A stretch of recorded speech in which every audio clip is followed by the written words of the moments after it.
कहानी के शुरू में ही एक स्क्रैट अपने नेट को पाने के चक्कर में एक स्पेसशिप के अंदर जाकर गलती से उसका लीवर दबा देता है और ऐसे पहुंच जाता है स्पेस में, जहां उससे स्पेसशिप संभाली नहीं जाती और एक प्लैनेट से टकरा जाती है। प्लैनेट के तबाह होने से उसके टुकड़े जमीन की तरफ बढ़ने लगे थे, जिन्हीं इस क्रैक की वजह से अब जमीन खतरे में थी। सीन कट होकर एक मैमथ को दिखाया जाता है, जो कि हाथी की तरह दिखने वाला एक जानवर है, जिसके ग्रुप में और भी बहुत तरह के जानवर हैं। ये सभी किसी न किसी मोड़ पे अपनी फैमिली से दूर होकर इस ग्रुप का हिस्सा बन गए थे। मैमथ की फैमिली में उसकी वाइफ और बेटी भी थी। वो अभी अपनी बेटी के साथ खेल ही रहा था कि तभी यहाँ एक और मैमथ आ जाता है, जो कि उसकी बेटी पीचिस का दोस्त है। वो पीचिस से शादी भी करना चाहता है, पर पीचिस के डैड यानी ये बड़ा मैमथ इस चीज से खुश नहीं था, क्योंकि ये मैमथ उनकी बेटी को उनसे बहुत दूर ले जाता। यही इस ग्रुप का एक और मेंबर सिड अपनी फ्रेंड को प्रपोज कर रहा है, पर उसके इनकार ने सिड को बहुत ज्यादा दुखी कर दिया था। शाम में मैमथ्स की वेडिंग एनिवर्सरी भी थी। इसी पार्टी के दौरान उन्हें मेट्रॉइड्स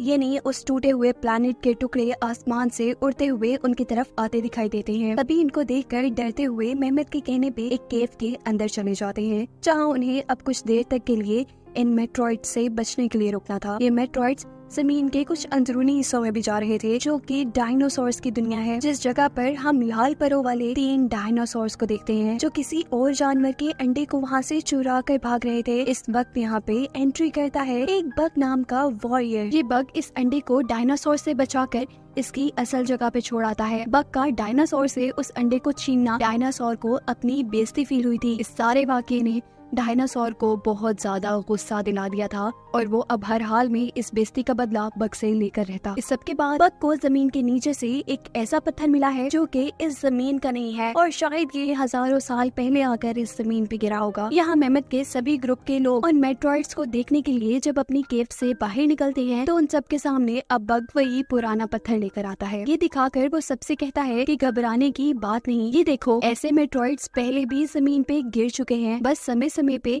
इनसे अर्थ को महफूज करने के लिए कोई ना कोई होता था। इस बार ये काम हम करेंगे, अपने आप को, इस अर्थ को और अपनी आने वाली जनरेशन को इस मुसीबत से बचा लेंगे। जैसे हमें पहले पता है कि बग एक वॉरियर है, उसके पास तो पूरा प्लान था अर्थ को बचाने का, लेकिन मैमथ को उसके प्लान पर ज्यादा उम्मीद नहीं थी। पर कोई और प्लान ना होने की वजह से उनको बग का साथ देना ही था, चाहे अब अंजाम कुछ भी होता। यही वो डायनासोर जिससे बग ने लड़ाई मोल ली थी, वो भी इस जगह पर अपने बच्चों के साथ आ गया है, ताकि बग के इस मिशन को फेल कर दे। ऐसे अर्थ के साथ साथ बग भी तबाह हो जाएगा। डायनासोर अपने बच्चों से कहता है कि हम तो उस तबाही के टाइम यहाँ से उड़कर बच जाएंगे और जब सब शांत हो जाएगा तो फिर हम वापस भी आ सकेंगे। तब अर्थ पर कोई नहीं रहेगा और इस पूरी अर्थ पे सिर्फ हमारा और हमारा कब्जा हो जाएगा। डायनासोर का बेटा उसे कहता है कि इसमें तो किसी की भलाई नहीं, मुझे ये प्लान बिल्कुल पसंद नहीं आया, आपको बग को माफ कर देना चाहिए। पर डायनासोर इस चीज के लिए तैयार नहीं था, वो अपनी बेटे की बात भी नहीं सुनता।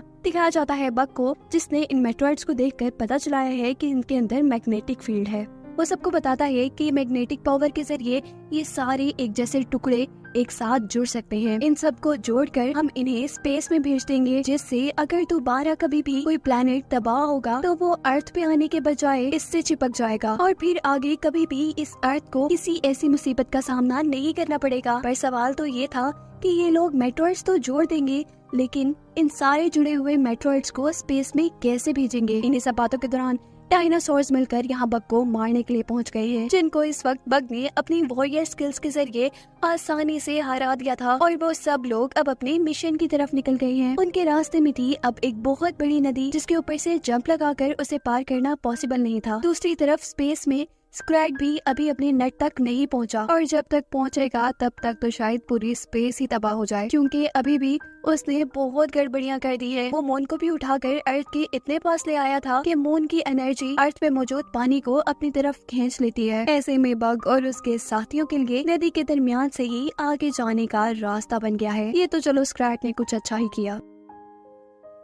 यही अब उन्हें एक और बहुत बड़ा सा मेट्रॉइड दिखाई देता है, जो सभी छोटे छोटे मेट्रॉइड्स को अपनी तरफ खींच रहा है। इसे देखकर बग को एक नया आइडिया सूझ गया था कि क्यों ना वो इसी मेट्रॉइड के जरिए बाकी सब मेट्रॉइड्स को इकट्ठा कर ले और फिर स्पेस में भेज दे।